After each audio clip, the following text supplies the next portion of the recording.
ආයුබෝවන් ආයුබෝවන් සියලු දනහට වාසනාවන් ආයුබෝවන් ආයුබෝවන් වාසනාවන් වේවා ඔබට ආයුබෝවන්. සිනහව බෝවෙන උවදුරු දුරවන දවසක් බවට පත් වේවා මේ දවස.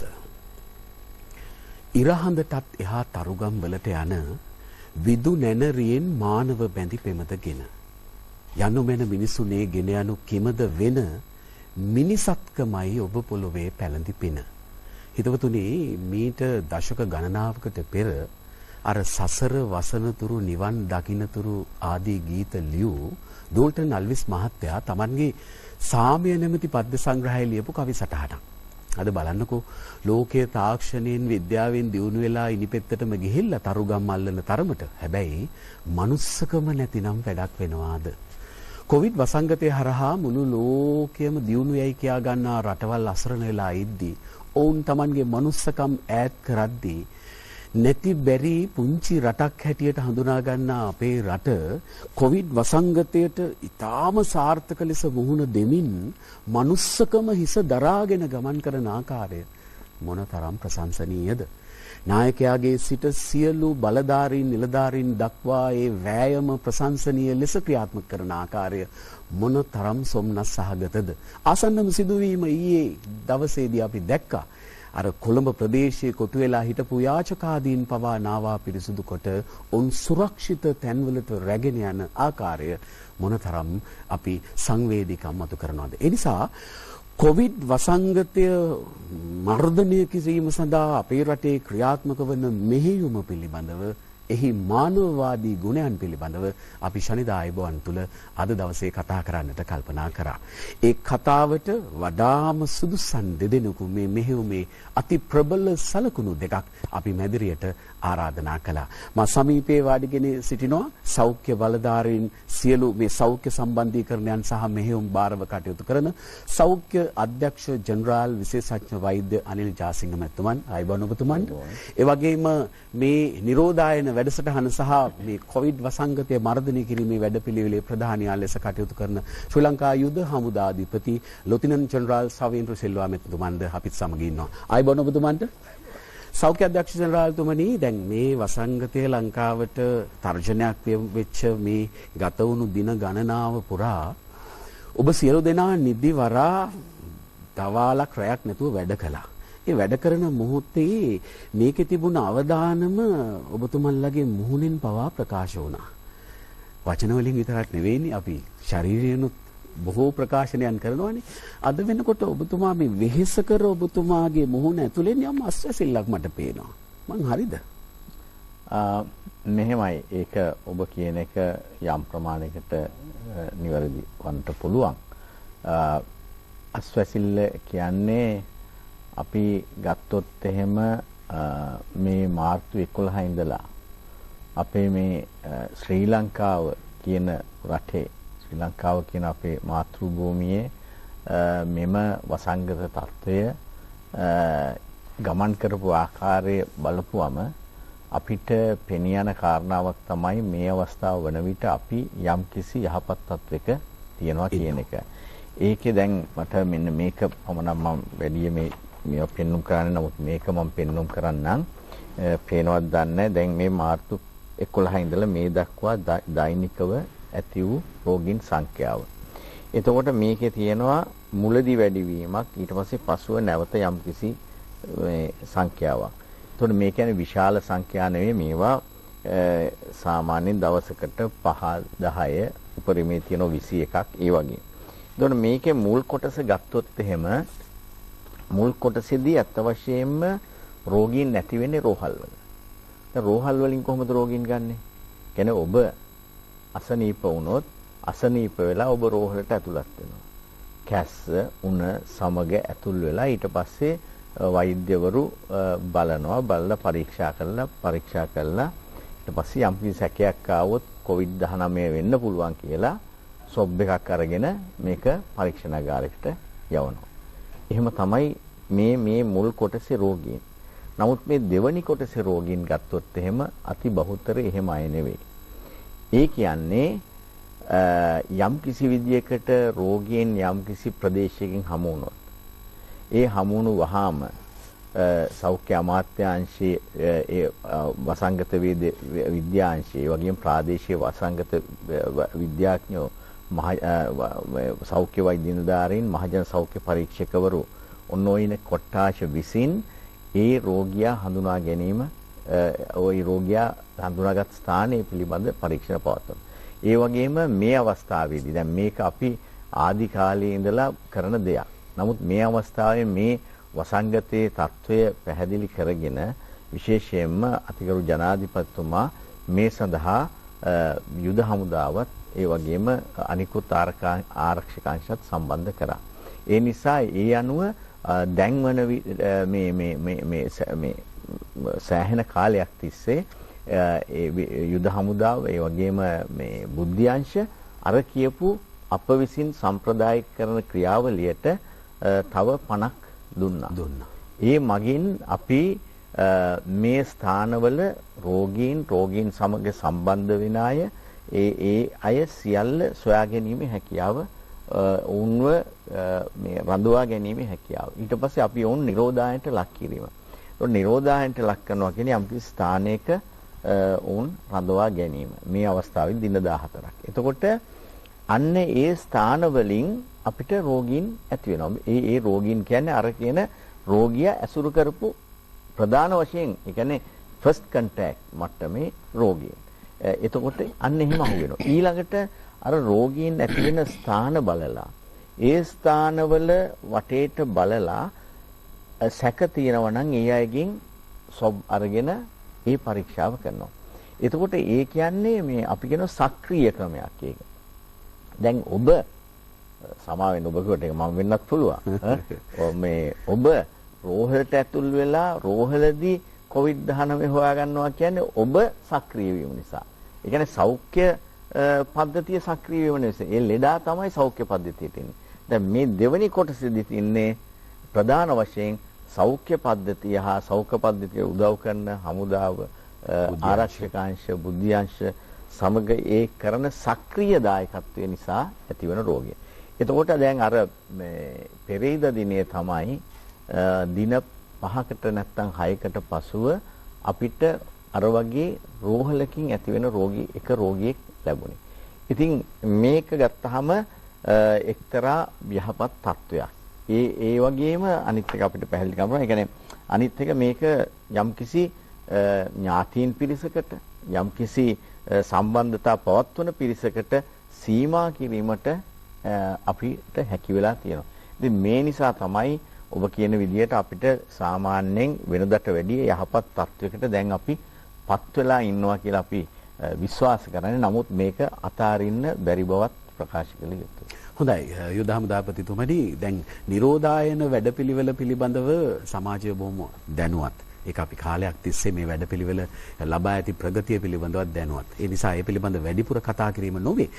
වර්තමානයේ නිරෝධායන වැඩපිළිවෙල ලබා ඇති ප්‍රගතිය ඔබතුමා පැහැදිලි කරන්නේ කොහොමද? ඔය ඉතින් දැන් මෙහෙමයි අපේ සෞඛ්‍ය අධ්‍යක්ෂ ජෙනරාල් තුමා කියලා කිව්වා විදියට දැනට තියෙන ප්‍රගතිය ගත්තම අපි මේ දක්වා වූ කාලපරාසය තුල අද දිනයත් එක්කව ගත්තම අපි 5000කට ආසන්න සංඛ්‍යාවකට අපි මේ නිරෝධායන මධ්‍යස්ථාන අපි මේවා කරලා තිබෙනවා. නිරෝධායන කරලා තියෙනවා. ඉතින් මේ වෙනකොටත් 1500ක් පමණ තවදුරටත් නිරෝධායන වෙමින් පවතිනවා. ඉතින් ප්‍රගතිය ඇවිල්ලා අපි පටන් ගත්තේ ඔබ දන්නවා වූහාන් වලින් ආවන් පස්සේ ඒක නිරෝධායන මධ්‍යස්ථානයක් දාන. ඊට පස්සේ මේ දෙවනි අධීරයේදී අපි නිරෝධායන මධ්‍යස්ථාන දෙකකින් ආරම්භ කළා 55ක් දක්වා අපි අරන් ගියා. මේවා ප්‍රගතිය. ඕක තමයි ප්‍රගතිය අපි ආපු තන කොහෙද දැන් හිටගත්තේ කොහෙද කියන එක. ඇවිල්ලා දැන් 55 අපව බස්සලා තියෙනවා අපි 18කට බස්සගෙන තියෙනවා. ඉදිරි කාලෙදී සමහරලාට ආපහු යම් කිසි ප්‍රමාණයක් වැඩි වෙන්න වෙයි. ඒ වෙන කිසි දෙයක් නෙමෙයි පිට රටින් වලින් ළමයි ඒ වගේම කට්ටිය ආවොත් ආපහු වැඩි වෙන්න හැකියාවක් තියෙනවා.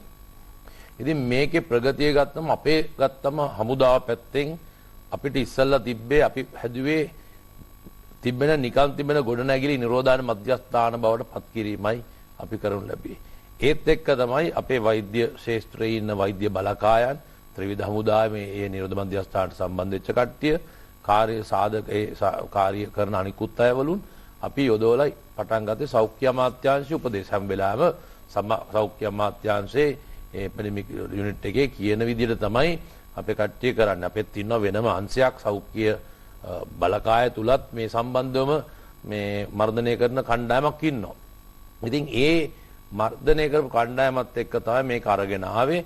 ඉතින් අපිත් අර ඒ යන කාල පරාසයත් එක්ක දියුණු වෙමින් තමයි මේ ඇවිල්ලා තියෙන ක්‍රමවේදයන් හදාගත්තා, අලුත් ක්‍රමවේදයන් හදාගත්තා. ඉස්සෙල්ලා අපි දැම්මා උපක්‍රම තෝරගත්තා. ඉතින් එයාගේ ගොඩක් දේවල් අපි කරලා තියෙනවා. ඉතින් ඒක අනුව දැන් බැලුවම අපි ලෝකේ තියෙන කොහෙද නිරෝධන මධ්‍යස්ථාන මම හිතන්නේ වෛද්‍යතුමා කියයි මම දන්නේ නැහැ කොහෙද නිරෝධන මධ්‍යස්ථාන තියෙන්නේ කියලා ලෝකෙ මේ වගේ ඒවා.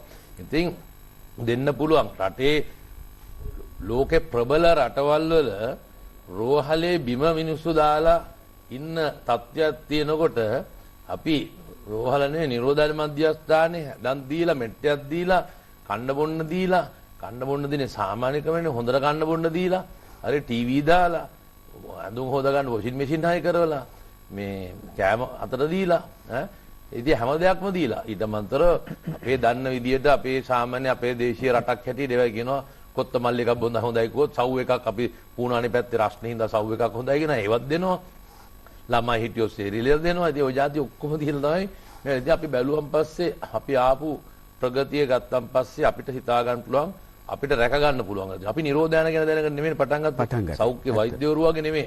අපේ වෛද්‍යවරු ඇතුළට ගියාට මේ අපිවත් දන්නේ නැහැ. හමුදාපතිවරයා වශයෙන් මම දන්නේත් නැහැ මේ සම්බන්ධයෙන්. නමුත් මේ වෛද්‍යවරුන් එක්ක ඉඳලා දැන් අපිත් යම්කිසි මේ සම්බන්ධයෙන් යම්කිසි දැනුමක් අපිටත් ලැබිලා තියෙනවා. ඉතින් ඒකින්ද ප්‍රගතිය ගත්තම හමුදාවක් තුල සෞඛ්‍ය ශාස්ත්‍ර විශාල ප්‍රගතියක් ලැබලා තියෙනවා. එක උදාහරණයක් ගත්තොත් මෙතුමා කිව්ව සොබ් ගන්න එකයි මේ ටෙස්ටිං ඒ සොබ් ගන්න දේ. ඒක දැන් පසුගිය සතියේ ඉඳලා පටන් ගත්තා හමුදා වෛද්‍ය බලකාය පූනානි මධ්‍යස්ථානයේ අපි කට්ටියත් පුහුණු වුණා එකට. දැන් අපි කට්ටියත් සෞඛ්‍ය අමාත්‍යාංශයේ එපිඩිමිය කට්ටියත් එක්ක එකතු වෙලා අපි කට්ටියත් ගන්නවා. ඔන්න ප්‍රගතිය. හරිද? අපිටත් පුරුදුලා තියෙනවා. අපි ඇවිල්ලා හමුදාවක් වශයෙන් හැම වෙලේම බලන්නේ අපිට බෑයි කියලා දෙයක් නැහැ කියන තත්ත්වය අපි හැමදාම කියන්නේ. ඉතින් අපිත් මේ තත්ත්වෙට සෑහෙන්න දැන් ඒ ලේර් පාරේ මේ පීරි දෙක වගේ අපිත් ඇදගෙන දුවලා තියෙනවා. අපි ඒක තමයි තත්ත්වය. හරි ආඩම්බරයි සෞඛ්‍ය අධ්‍යක්ෂ ජනරාල්තුමනි දැන් මේ මර්ධනය කිරීමේ කටයුත්ත සඳහා කොරෝනා වැළැක්වීමේ කටයුත්ත සඳහා එය මර්ධනය කිරීමට දිවා රැ නොබලා වෙහෙසෙන මේ සෞඛ්‍ය පද්ධතියේ සියලු කාර්ය මණ්ඩලය ගන්නා වූ වෙහෙස ඇත්තටම අපි සාකච්ඡාවේ බොහෝ දිශාවන් වලට යා යුතුයි. නමුත් මම කැමතියි ඒ සියලු පද්ධතීන් වල අය ගන්නා වූ වෙහෙස අගයීමට ලක් කරලා ඉන්න එක. ඔව් මේක ඇත්ත වශයෙන්ම සමස්ත සෞඛ්‍ය පද්ධතිය වෙහෙස කරව කරනු ලබන ක්‍රියාන්විතයක්. මම මේ හමුදා ඔබ අහන්නේ සෞඛ්‍ය පද්ධතිය ගැන ඒකයි මම මෙහෙම උත්තර දෙන්නේ. එහිදී ගත්තාම අපේ තියෙනවා ප්‍රධාන වශයෙන් තියෙනවානේ නිවාරණ අංශයක් සහ ප්‍රතිකාර අංශයක්. ඔව්. දැන් ඒ නිවාරණ අංශය ගත්තාම එහිදී නියෝජ්‍ය අධ්‍යක්ෂ ජනරාල්වරු ඉන්නවා නිවාරණාංශයේ වසංගත වේද විද්‍යාංශයේ තියෙනවා. ඒ වගේම තව තාක්ෂණික කණ්ඩායම් තියෙනවා සෞඛ්‍ය අමාත්‍යාංශය තුල. ඊට පස්සේ අපේ ප්‍රාදේශීය පද්ධතිය තමයි පළාත් සෞඛ්‍ය සේවා අධ්‍යක්ෂකවරු, ප්‍රාදේශීය සෞඛ්‍ය සේවා අධ්‍යක්ෂකවරු, වසංගත විද්‍යාඥයින්, ප්‍රාදේශීය රීජනල් එපිඩෙමියොලොජිස්ට් කියලා කියනවා. ඊළඟට සෞඛ්‍ය වෛද්‍ය නිලධාරීන් ඉන්නවා. ඊළඟට මහජන සෞඛ්‍ය පරීක්ෂකවරු ඉන්නවා. මම මේ කියන්නේ ප්‍රධාන කණ්ඩායම්. ඊළඟට ඒ අය තමයි ප්‍රධාන වශයෙන්ම මේ ක්‍රියාන්විතී වැඩි වශයෙන් සිටින උදවිය. ඊළඟට අපි ගත්තාම රෝහල් ගත්තාම රෝහල් පද්ධතියෙත් ගත්තොත් එහෙම නියෝජ්‍ය අධ්‍යක්ෂ ජනරාල්වරු ඉන්නවා. තව තාක්ෂණික කණ්ඩායම් ඉන්නවා. ඊළඟට ප්‍රධාන රෝහල් මට්ටම් කීපයක තියෙනවා. මේ ශ්‍රී ලංකාව පුරාම මේ රෝහල් තියෙනවා. ඊට අමතරව පළාත් සභාවලට අදාළ පළාත් සෞඛ්‍ය අමාත්‍යාංශවල මේ රෝහල් තියෙනවා.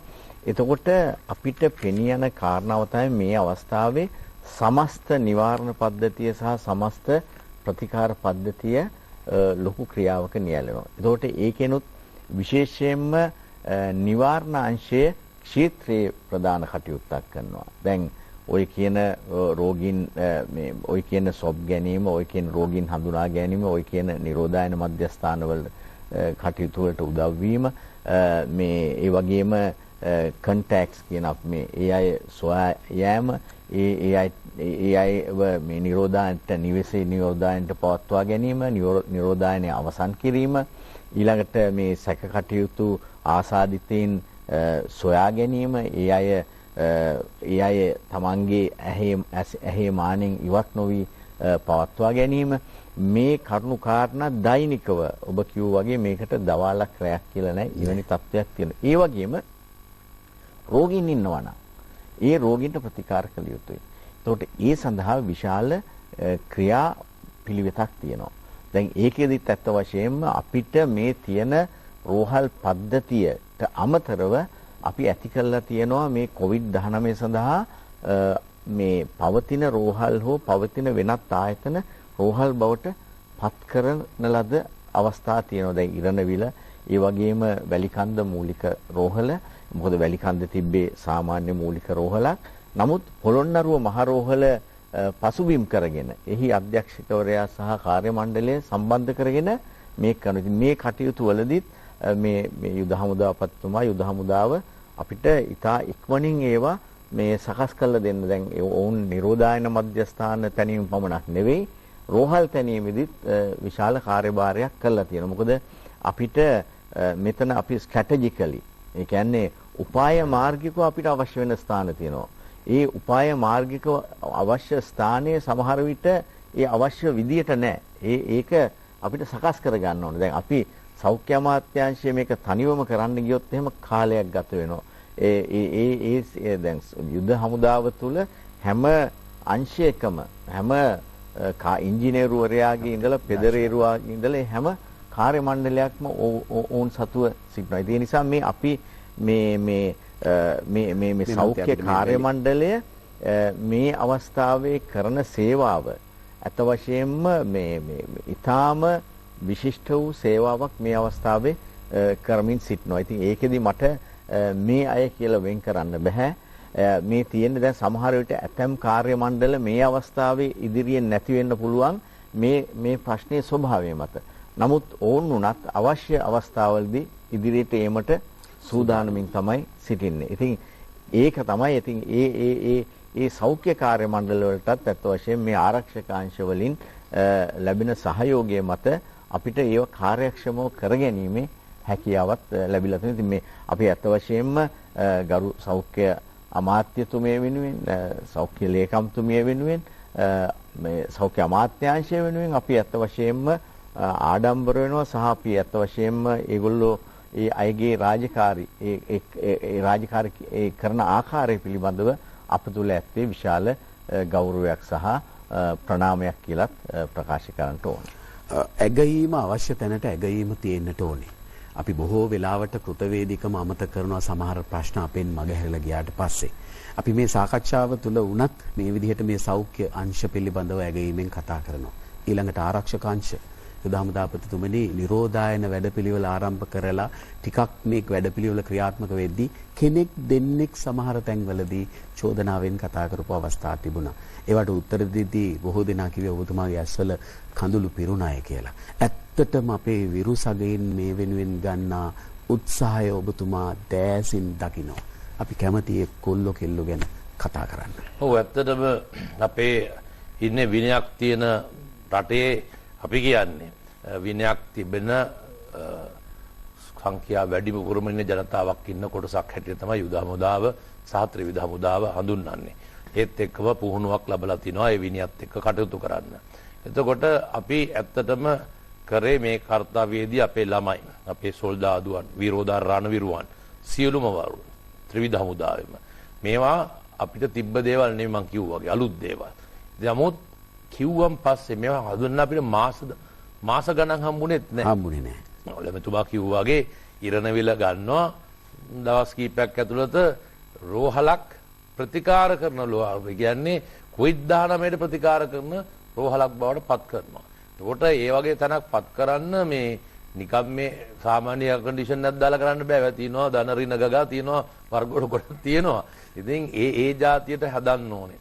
ඉතින් මේව හදන්න ගියාම මේ දින වකවානු ගත්තම මේ ඊටමත් කෙටි කාලයක් සති ගණන් අරන් නැහැ කිසිම දෙයකට අපි. ඉතින් මේකට අපේ රණවිරුවන් ඊටාත්ම කැපවීමෙන් වැඩ කරලා තියෙන සියලුම අංශ. දැන් මේකේ සෞඛ්‍ය අංශයක් තියෙනවා අපේ. ඊළඟට ඉංජිනේරු සේවයේ අධ්‍යක්ෂක මණ්ඩලයක් තියෙනවා. සැපවුම් අංශ තියෙනවා. මේ කට්ටිය දිවාල. දැන් උදාහරණයක් වශයෙන් ගන්න අපි පළවෙනි දවසේ බස් එකක දැන් මේ කොවිඩ්-19 කොම නිකන් ළඟින් ගියත් මරණ කතාවක් වගේ දැක්ක ඉස්සෙල්ලම. හරිද? ඒ වගේ තමයි ඇත්තටම භයානක ලෙඩක් මේක. එතකොට කවුද මේ බස් එක එලවන්නේ? එතකොට මේ අවස්ථාවේ යුද හමුදාවේ අපි කොහොමත්ම CBRN එකක් හදලා තිබ්බා. ඒ කණ්ඩායම මේකට සූදානම්ින් හිටියේ. නමුත් ඒ කට්ටිය ගාව ඇඳුම් තිබ්බා. නමුත් අපිට ආයෙ වෙනම ඇඳුමක් තිබ්බේ නැහැ අනික් කට්ටියට මේ කොවිඩ් එක වගේ දෙයකින් බේරෙන්න. බස් එක එලවගෙන යන්න ඕනේ. රියදුරෙක් තනියම නැගලා. ඒකේ තනියෙන් යවන්න සමහරට ස්කොට් එක් කෙනෙකුත් දාලා යවන්න ඕනේ. ඉතින් මේ කට්ටියගේ ඇඳුම් දෙලක් ඒකට කවුද ඉදිරිපත් වෙන්නේ? බෑයි කිව්වොත්. ඒක දැක්කා අපි. අපි දැක්කා පළවෙනි දවසේ කටුනායක ගුවන්තොටුපළ වලට වාහන ගෙනාම අපිටම බස් නැහැනේ. පිටින් වාහන ගම බස් ටික පාක් කරලා කට්ටිය ගියා යන්න. එතකොට යුද හමුදාවේ අපේ සේවා බලකායේ රියදුරන් ඒවට යොදවන්න උනා. ඉතින් ඒ ආදි වශයෙන් ගත්තම කැපකිරීම මෙතෙක් කියලා කියන්න බෑ. නමුත් මේකට පමණක් නෙමෙයිනේ. යුද්ධෙදිත් මේ දේ කැපකිරීම කරා. තමුන්ගේ බත්පත කණ්ඩ දීලා අපිට මතකයි වන්නේ මානසිකව මෙහෙම යන කාලේ අපි අර 2009 අප්‍රේල් මාසේ 18 වෙනි 21 වෙනිදා අපි 1,23,000ක් ගත්තම මට මතකයි අපේ සේනාංග 21000ක් හිටියේ. අපිට ආව 1,23,000 කණ්ඩ දෙන්න. හරිද? මේ මිනිස්සු මාස ගාණක් නාලා නැහැ. මාස ගාණක් නාලා නැහැ.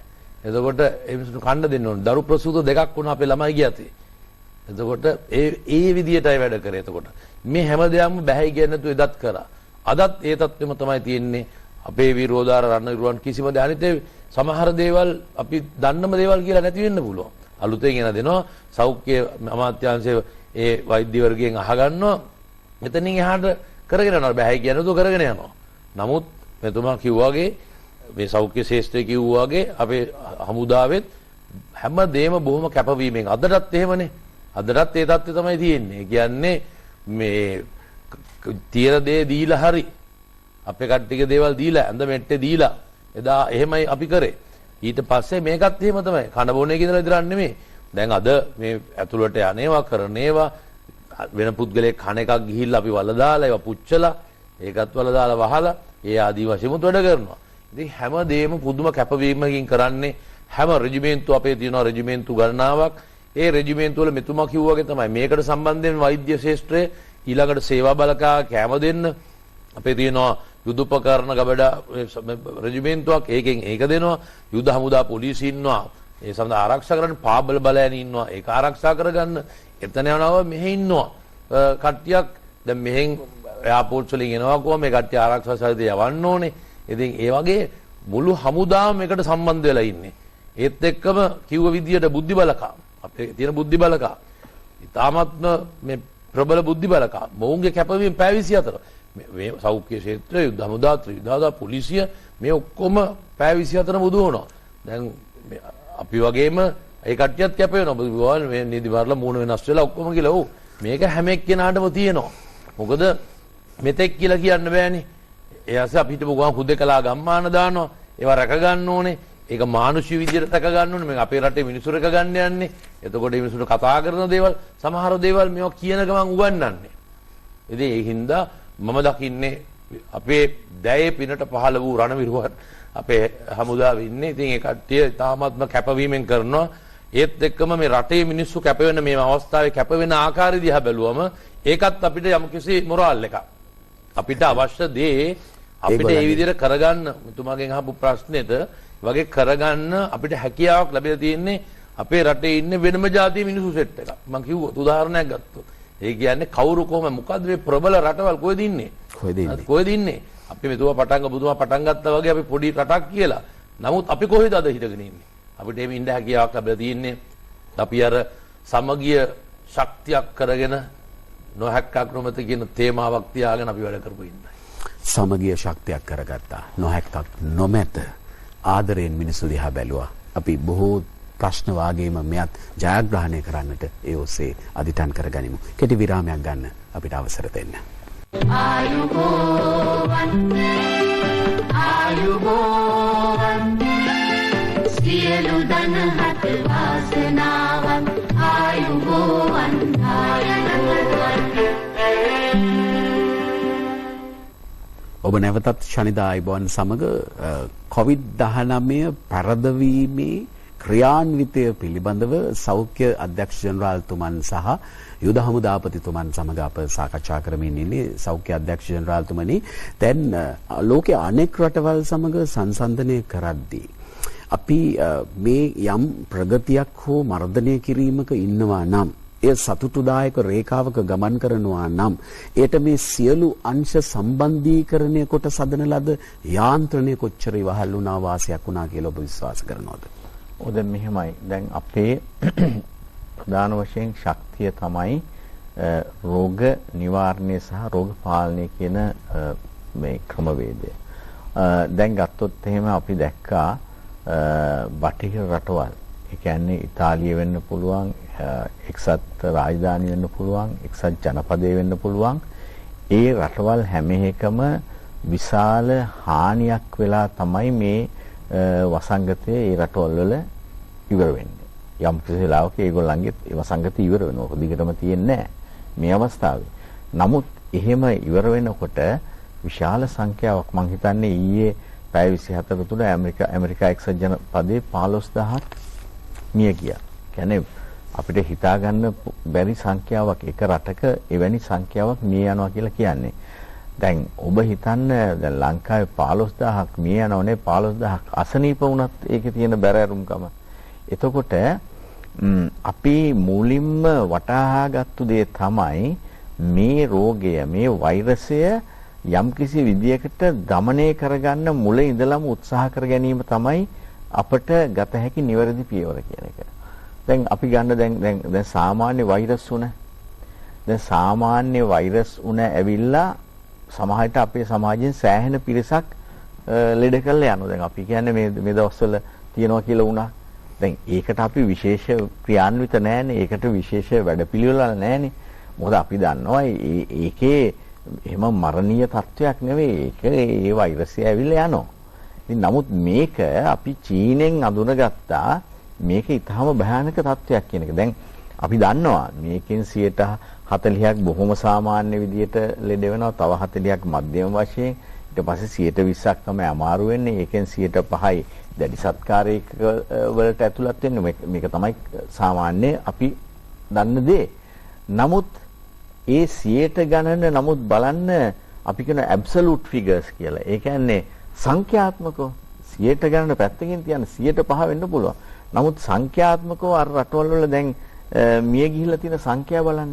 එතකොට ඒ වගේම තමයි ලංකාවේ දසදහස් ගණනක් රෝග ඇති වුණොත් එහෙම 105 කියලා නෙවෙයි අපිට සලකන්න වෙන්නේ. දහස් ගණනක් මිය යදීම තමයි අපිට දකින්න හම්බෙන්නේ. ඒ නිසා මේක මුල ඉඳලා මේ ශ්‍රී ලංකාවේ රජය අපි ඒ සියලුම බලධාරීන් පැහැදිලිවම මේක තේරුම් ගත්තා. ඒ වගේම විශේෂයෙන්ම අපේ තාක්ෂණික වශයෙන් අපේ වසංගත විද්‍යාංශය, අපේ ඒ අදාළ මේ වෛද්‍යවරු, ඒ විද්‍යාඥයින් ඒ සියල්ල අවබෝධ කරගෙන ඉඳී තමයි මේක අපි කොහොම හරි අපේ ගෙදර දොරකොල්ලට එන්න ඉස්සෙල්ලා මේක පාලනය කරගත යුතුයි කියන එක. ඉතින් හැබැයි ඒකේ අමාරුකම ඔබට තේරෙනවා ඇති. දැන් මේ වෛරසයක් නිසා සෞඛ්‍ය අමාත්‍යාංශය, මේ සමස්ත ආරක්ෂක හමුදා, මේ අනිකුත් අපි දෙගොල්ලෝ විතරක් නෙවෙයි, තව ගොඩක් මේ රටේ විශාල අංශය, ඇත්ත වශයෙන්ම කියනවා නම් තැපැල් දෙපාර්තමේන්තුව පවා එහෙම ගත්තොත්. ඉතින් මේක කියන්න ගියොත් අපිට ඉවර කරන්නත් බෑ. ඉතින් මේක මුළු රටක් එකතු වෙලා මහා රකුසෙකුට වගේ විශාල මේ ක්‍රියාන්විතයක් යනවා. ඉතින් ඒ ක්‍රියාන්විතය අසීරුයි. අනිත් එක අපි මේක මාර්තු 11 පළවෙනි රෝගියා ආවට ඊට ඉස්සෙල්ලා ඉඳලා තමයි මේ වැඩ කටයුතු සියල්ල ආරම්භ කරේ. ඉතින් මේක මේ දක්වා යනවා. එතකොට මේක අනිත් එක දෛනිකව යන්නේ. මේක මේක මේ සතියෙන් අර සෙනසුරාදා ඉරිදා සතිය ඉවර වෙනවා එහෙම කතාවක් නෑ. දැන් අත්ත වශයෙන්ම කියනවා අපි දැන් දන්නේ සෙනසුරාදා කවදද ඉරිදා කවදද. මොකද අපිට සියලුම දවස් සතිය දවස්. ඉතින් ඒ தත්වෙට ගිහිල්ලා දෛනිකව අපි කටයුතු කරගෙන යන්නේ අපි සියල්ල. ඒ නිසා මේ වෙහෙස කර මේ මම හිතන්නේ යුද්ධෙත් එහෙමනේ ඔබතුමාලා යුද්ධ කරනකොට මේ කරේ මේ දවස් බලලා නෙවෙයි නැකත් බලලා නෙවෙයි. ඉතින් මේ වගේම දෙයක් ඇත්තටම මේ දෙක හරි සමානයි. මේකයි සතුරාගේ තමයි වෙනස තියෙන්නේ මං හිතන්නේ. ඉතින් ඒකෙදී මේ ඊටා වෙහෙසකර කාර්ය මේ විදියට එකතු වෙලා ක්‍රියා කිරීම තුළ අපි සාර්ථකත්වයක් ලබා තියෙනවා. මේක තමයි ශ්‍රී ලංකාවේ සුවිශේෂත්වය. ඒ කියන්නේ දැන් උදාහරණයක් හැටියට දැන් හමුදාවක් ඉන්නේ යුද්ධ කරන්න පමණද? එතකොට දැන් හමුදාවක් ගම් වතුර වේලාවට කොහොමද ක්‍රියා කරන්නේ? හමුදාවක් වෙන ව්‍යසනයකදී හමුදාවක් ප්‍රථම වරට මේ වගේ ප්‍රධාන මහජන සෞඛ්‍ය පරීක්ෂක මේ සෞඛ්‍ය මේ ප්‍රශ්නයකදී කොහොමද කටයුතු කරන්නේ? එහෙනම් මේ හමුදාවක් නඩත්තු කිරීම කියන එක මේක මේ සමහරු පෙන්නනවානේ මේ පාඩුවි මේක අපරාධි මෙච්චර මේ. නමුත් ඇත්ත වශයෙන්ම අපේ සමාජයේ ඕනෑම දෙයකට ඉදිරියට ගන්න පුළුවන් ඉදිරියට එන ඒ වගේම නම්‍යශීලී වේ අවස්ථාවට මේ හැරෙන්න පුළුවන් කණ්ඩායමක් තමයි මේ සියලු ආරක්ෂක හමුදා. ඉතින් ඒ ශක්තිය අපිට ලබා දීම මම හිතන්නේ මේ සෞඛ්‍ය සේවයට ලැබුණු විශාල ශක්තියක්. මොකද අපිට කොච්චර දක්ෂතා තිබුණත් අපි කොච්චර මේක තාක්ෂණිකව කටයුතු කරත් අර බිම් මට්ටමට දක්වා අපේ කණ්ඩායම් විශාල වශයෙන් හිටියත් ලෝකයේ වෙන රටක නැති විදියට අපේ රෝග නිවාරණ අංශයේ ශක්තිමත් වුණත් මේ වගේ ඊටාම තීව්‍ර මේ දෛනිකව කටයුතු කරන්න වෙන ඒ ප්‍රදේශ සමග කටයුතු කරන අවස්ථාවක මේ ත්‍රිවිධ හමුදාවේ සහයෝගයත් ඒ කටයුතු විශේෂයෙන් යුද හමුදාපතිතුමා ඇතුළු ඒ පිරිස ලබා දෙන සහයෝගයත් මම හිතන්නේ මේ රජයේ විසින් ඒ දිහා බලන ස්වභාවය අනුව වෙච්ච දෙයක් කියන එක තමයි මට තේරුම් කරන්න පුළුවන්. දැන් ඔබතුමන් කිව්වා වගේ මේ සම්බන්ධීකරණයේදී යුද හමුදාව ඇතුළු ආරක්ෂකාංශ මුහුණ දෙන්න දුන්නේ අලුත් අත්දැකීමට. පෙර නොවූ විරෝධයකට නිරෝධායන ක්‍රියාවලියෙන් පටන් ගත්තාම ඊළඟට බුද්ධ්‍යංශ මෙහෙවන්නට උනේ අලුත් කටයුත්තකට. ඉන්පස්සේ සහල් ගොවීන්ගෙන් සහල් මිලදී ගැනීම, රටේ සාමාන්‍ය තත්ත්වයට ආරක්ෂාව පවත්වාගෙන යාම, ඇති වෙන්න පුළුවන් ඒ කියන්නේ හුදකලා ගම්මාන වල ඒ හුදකලා බව සහ එහි ආරක්ෂාව යෙදවීම මේ සියල්ල අලුත් අත්දැකීම් බවට පත් වුණා යුද හමුදාපතිතුමනි. මේ තරම් ඉක්මනට මේ වසංගතයට මුහුණ දෙන අතරතුර මේ සියලු ආධුනික ක්‍රියාවලීන් සඳහා හමුදාව හුරු කරගත්තේ ඉක්මනට කොහොමද?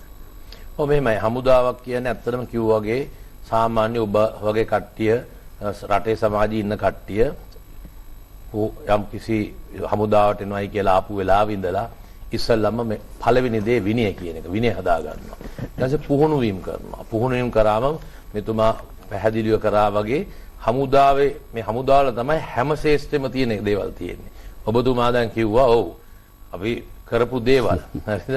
අපි සෞඛ්‍ය ශාස්ත්‍රයේ අපි ප්‍රථම වතාවට මේ වගේ ලොකු එකකට ඇවිල්ලා තියෙන්නේ. නමුත් අපි සෞඛ්‍ය ශාස්ත්‍රයේ අපේ හමුදාව World Health Organization ලෝක සෞඛ්‍ය සංවිධානයේ දෙවෙනි රට හැටියට මේ වගේ දේවල් ප්‍රතිචාර දක්වන බලකායක් හදපු දෙවෙනි රට අපි. තායිලන්තයෙන් පස්සේ දෙවෙනි රට තමයි අපි. ඊට වගේම ශනික ප්‍රතිචාර දක්වන ඒකකයක් තිබෙන ලෝකයේ දෙවෙනි රට ඊශ්‍රායලට අමතරව ශ්‍රී ලංකා යුද හමුදාවේ මේ කණ්ඩායම. මේවා අපි සැලසුම් කරලා දාගත්ත දේවල්. ඉතින් ඒකින්ද ඒ පැත්තෙන් ගත්තම එහෙමයි. එතකොට අපි මේක සම්බන්ධයෙන් සෞඛ්‍ය පැත්තට ඒ වගේ ආවම. ඊළඟට කිව්වා අපි මානසිකයිනේ. ඒකෙන්ද තියෙන්නේ. ඒකින්ද අපි හැම දෙයකටම සූදානම් වෙන තත්ත්වයක් තියෙනවා. අපේ තියෙන ඇග්‍රිකල්චර් දැන් ඔබතුමා කිව්වා මේ ගොවීන් සම්බන්ධයෙන්. අපිට ඒකාවන් පස්සේ ඔව් අපි ඒකත් අරන් ඒකෙදි ගිහලා දවසෙන් දෙකෙන් ඕක පුරුදු පුහුණු වෙලා ඒක අපිට කරනවා. ඉතින් ඒකින්ද හැම දෙයකටම පුරුදු වෙන අපේ පුහුණු වීම තුල අපිට ප්‍රථම රාජකාරිය රටේ ජනතාව රට ආරක්ෂා කරගන්න එක. ඒක අපි ට්‍රේනින් කරන ගමන් අනිකුත් සියලු අපි යථාර්ථයත් එක්ක ජීවත් වෙන හමුදාවක්.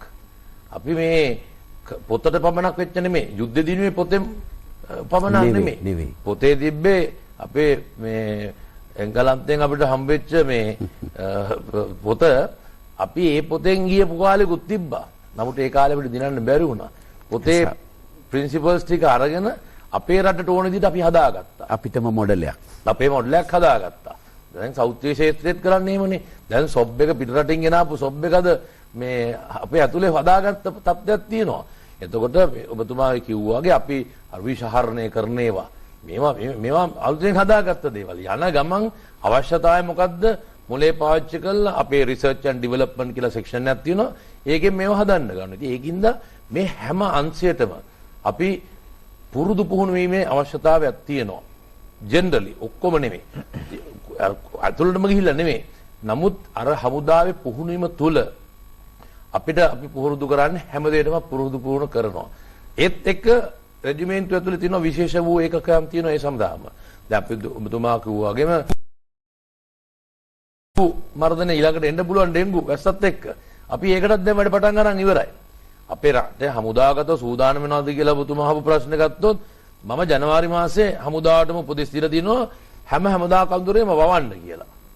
අපි මෙහෙම එකක් දැනගෙනම නෙමෙයි. හරිද? අපි ජනවාරි මාසෙදි කියලා ඉවරයි කැම්ප්ස් වල කෑම වවන්න. අපි self reliance අපි විසින් තනියෙන් හිට ගන්න පුළුවන් කණ්ඩායමක් විය යුතුයි. අපිට කාගෙන්වත් ජැපෙන්නේ නැතුව ජීවත් වෙන්න පුළුවන් කියලා තමයි අපේ සාමාන්‍යයෙන් හමුදාය කරම වේදී. ඉතින් ඒක අනුව අපි මේ දේවල් කරවුවා. එතකොට දැන් පෙරේදා දැන් දවස් 4-5කට අවුරුද්දකට ඉස්සර දවසේ අපේ ගරු බැසිල් රාජපක්ෂ මැතිතුමා කියනවා අපිට ඕනේ හෙට තියෙනවා ඇලෝලු මේව අදින්න තියෙනවා ලොරි 750ක් ඕනේ කියලා. හරිද? ඒත් එක කියනවා දැන් ඔබතුමා කියපු නැති කාරණයක් විශ්‍රාමිකයන්ට පඩි ගෙවන්න දිනවා 6,50,000ක්. අපිට දෙනවා ටාස්ක් එක 6,50,000 පඩි ගෙදරට ගිහිල්ලා එකන් ගිහිල්ලා බස්සන්න කියලා. එකන් ගිහිල්ලා බස්සන්න ගම ග්‍රාමසේවක වසම විතරක් 14,003ක් තියෙනවා. එතකොට මේ 14,003ට එක බස් එකක් ඇරියා. එක වාහනයක් ඇරියා වාහන 14,000ක් වුණා. ඒව බෑ කියලා නෑ. අපි ටක් ගාලා ටාස්ක් එක දුන්නම මේකේ ඉන්න හමුදාපතිගේ ඉඳලා අන්තිම ආධුනික සෙබලා දක්වා වූ කට්ටිය ඕනම දෙයක් පුළුවන් කියලා තමයි චැලෙන්ජ් එකක් අරන් වැඩ කරන්න කැමති කණ්ඩායමක් හමුදාවල ඉන්නේ. ඉතින් ඒකෙද අනිත් තැන්වලත් ඉන්නවා. ඉතින් ඒකින්ද කවදාකවත් බැහැයි කියන්නේ නැහැ කියන එක මූලික මේක තියෙන්නේ. බැහැයි කියලා දෙයක් නැහැ කියන තමයි අතේ තියෙන්නේ. ඒකින්ද කොහොමද වුණත් කරගන්න අපි සංවිධානයේ වුණා පමණක් නෙමෙයි මේකේ අනතරෙත් ඒකට සංවිධාන වෙමුත් පවතිනවා. දැන් අපේ ගත්තොත් මෙතුමාගේ පටන් ගත්ත දවසේ තිබ්බ PP ගන්න අපේ ගාව දැන් තියෙනවා. මේ අන්තිම ගත්තොත් සමහරට සෞඛ්‍ය අමාත්‍යාංශෙම මේ COVID-19 රටට එනකොට තිබ්බ සංඛ්‍යාව හා සමාන සංඛ්‍යා මෙතුමාලාට අපි මහලා දුන්නා. අපි ඇපරල්ස් වල අපේ තියෙනවා යුද හමුදා ඇඳුම් මහන ඇපරල් එකක් තියෙනවා. කර්මාන්ත ශාලාවක්. ඒ කියන්නේ හැව්වේ මැදුම් මේ අපේ ඇඳුම් මෙහුවේ. ඒක වහම ඒවා නවත්තලා අපි පටන් ගත්තා මේ PP ඇඳුම් වලට මේක දන් දින ඇඳුම් කට්ටලේ වහන්න අපි ගත්තා. අපි ෆේස් මාස්ක් වහන්න ගත්තා. ඊළඟට අර කිව්වා වගේ විචාරණය කරන හදන්න ගත්තා. ඊළඟට ට්‍රාන්ස්පෝර්ට් ක්‍රම වැඩි දියුණු කරා. හෙට කියද්දී උල්ලුවොත් මෙහෙමයි කියලා. දැන් ලබන සුමාන දිහාට කෝච්චි ගියොත් ඒ පැත්තට දැන් අද උදේ දැන් රේල් එකේ සාමාන්‍ය දිගුතාවරතුමා කතා කරලා තිනවා අපි කඩේට එන්න කියලා. ඒවටත් යනවා. ඒවත් කරනවා. ඉතින් ඒකින්ද අපි හැම දෙයකම සූදානම් සාමාන්‍ය සූදානම් වෙලා ඉන්නවා. නමුත් හම්බ වෙන කාර්යය අනුව ඒක ඒ අනුවලට අනුගත වෙලා අපි ඒ දේ කරගෙන යනවා. හොඳයි. බොහොම වටිනවා ඔබතුමාගේ වචනත් හරි ශක්තියක්. දැන් මේ කියන කොවිඩ් වසංගතයත් එක්ක සෞඛ්‍ය අධ්‍යක්ෂකතුමනි මිනිසුන්ට පාඩමක් යා දුන්නා. දැන් ඔබතුමා කියනවා සෞඛ්‍ය අංශයේ ප්‍රධාන පැතිකඩයන් දෙකක් තියෙනවා. එකක් නිවාරණය. දැන් අපිට තියෙන්නේ වඩාම ප්‍රතිඵලදායක සහ වාසිසහගත ක්‍රමවේදය නිවාරණය. දැන් නිවාරණයට යද්දී මහ ජනතාවගේ සහයෝගය සහ සෞඛ්‍ය පුරුදු වල සංවර්ධනය ඊටාම වැදගත්. මේකෙන් ඉගෙන ගන්න පාඩම සෞඛ්‍ය පුරුදු හැටියට පවත්වාගෙන යාම අනාගතයට කොච්චර වටීවිද ජනතාවගේ පැත්තෙන්. ඔව් ඉස්සෙල්ලා මම කියන්න ඕන දැන් මේ කොවිඩ් වෛරසය කොච්චර අපි අකමැති වුණත් කොච්චර මාරාන්තික වුණත් කොච්චර බියකරු වුණත් කොවිඩ් වෛරසය විසින් මම හිතන්නේ ශ්‍රී ලංකාවට විතර නෙවෙයි මුළු මානව වර්ගයාට ජීවිතේට ඉගෙන ගන්න බැරි පාඩම් ටිකක් උගන්වලා තියෙනවා. දැන් අපි දන්නවා අද වෙන විට වායු දූෂණයක් නැහැ. අද වෙන විට ලෝකය හොඳින් හුස්ම ගන්නවා. අද වෙන විට මිනිස්සුන්ගේ ජීවිතය බොහොම සරල තත්ත්වයකටපත් වෙලා තියෙනවා. එතකොට එහෙමනම් අපි පොදුවේ ගත්තාම මේ ලෝකයේ විසින් මේ ලෝකයේ මිනිස්සු විසින් මේ ලෝකයේ සම්පත් විනාශ කිරීම ඉදිරි අනාගතයට ඒ සම්පත් මේ සස්ටේනබල් විදියට භාවිතා නොකිරීම වැනි කාරණා ඔස්සේ මම හිතන්නේ එක විදියකට ගත්තොත් ස්වභාව ධර්මයා විසින් එක්තරා මේ අපිට ලොකු පාඩමක් කියා දීපු අවස්ථාවක බවට පත් වෙනවා. ඉතින් දැන් ගත්තොත් එහෙම ඔබ අහපු ප්‍රශ්නෙට දැන් මේ නිවාරණය කියන එක තමයි අපිට වැඩි ප්‍රතිඵල අත්කර ගන්නේ සහ අපි වගේ රටකට ඔරොත්තු දෙන්නේ. එහෙම නැති වුණා නම් අපිට ඔරොත්තු දෙන්න තත්ත්වයක් ඇති වෙන්න පුළුවන්. එතකොට එහිදී වැදගත්ම දේ තමයි මේ අපේ මිනිසුන්ගේ චර්යාවන් තියෙන තත්වෙන් තවදුරටත් වෙනස් කිරීම, ඉහළ තත්වයකට ගැනීම. එතකොට ඒ තත්වය ගත්තොත් එහෙම අපේ හැම තැනම වැඩපොලේ භූමිය හැම තැනම එවැනි තත්වයන් නිර්මාණය වෙලා තිබුණෙත් නැහැ. ඉතින් ඒ නිසා තමයි අපි දැන් ඇඳිරි නීති තත්වයන් තුළ මිනිස්සු ගොඩක් වෙලාවට ගෙවල් වලට වෙලා සහ අත්‍යවශ්‍ය සේවා එහෙන් කරන ගමන් එවැනි තත්වයක් තමයි පැවතුනේ. එතකොට ඒ තත්වයන් තුළ අපි කතා කරන ප්‍රධාන කාරණා තියෙනවා. එකක් තමයි සමාජ දුරස්ථභාවය. අනිත් එක තමයි පෞද්ගලික සනීප ආරක්ෂාව. ඒ කියන්නේ මේ හැකිතරම් සෙනග තෙරපෙන තැන් වලට උන සිටීම. එතකොට අපේ අත් සෝදා ගැනීම වරින් වර සෝදා ගැනීම, පිරිසිදුව සිටීම, අපි මේ කට නාසය ඇල්ලීමෙන් තොරව සිටීම.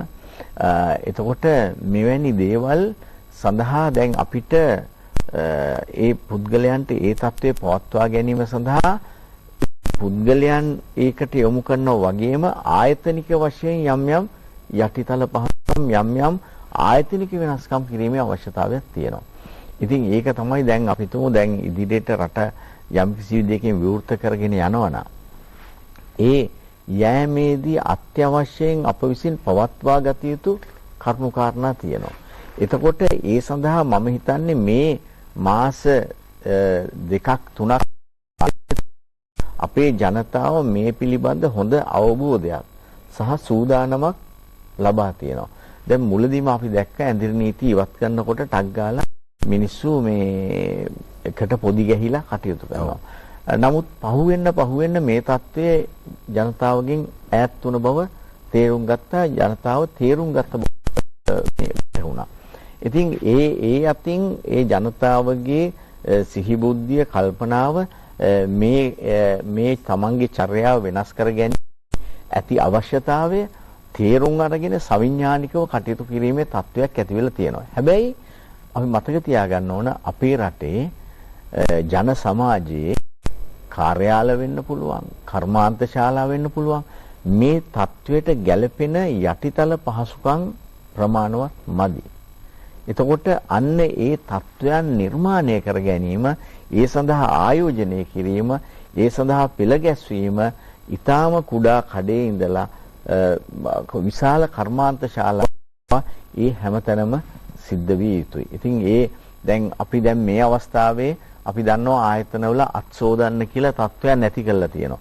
දැන් මේ කොවිඩ් අපි හිතමු බිඳුවට බැස්සා කියලා ඒ ටික දැන් අකුලල පැත්තකින් තියෙන එක නෙවෙයි රාජකාරිය. මේක දිගට පවත්ව ගැනීම. එතකොට මේක මේ කොවිඩ් නෙවෙයි. මේක සනීප ආරක්ෂාව කියන එක කොවිඩ් තිබුණත් එකයි නැතත් එකයි. අඩු ගානේ මේ වෙන සාමාන්‍ය වෛරස් එකෙන් උනත් බේරෙන්නේ මෙහෙමයි. ඔව් දැන් එතකොට සෞඛ්‍ය අධ්‍යක්ෂකතුමනි දැන් බොහෝ වෙලාවට මේ දවස්වල ගෙදර ඉන්න සමාජිකයෝ සියලු දෙනාට හිමිරිසාවක්වත් හැදෙන්නේ නැති විදිහට ආරක්ෂා වෙලා ඉන්නේ. ඔව් ඒක අනිවාර්යෙන් ඒක ඇති වෙන්න ප්‍රධාන හේතුවක් වෙනවා. අර සෝෂල් ඩිස්ටන්සින් සහ ඔබ හරියටම හරි ඒ වගේම පෞද්ගලික සනේරක් ආරක්ෂාව මිනිස්සු අනුගමනය කිරීම නිසා දැන් කොවිඩ් වලින් විතරක් නෙවෙයි බේරිලා ඉන්නේ. මේ අනිත් වෛරස් සාමාන්‍ය වෛරස් රෝගිනුත් දැන් බේරිලා ඉන්නවා.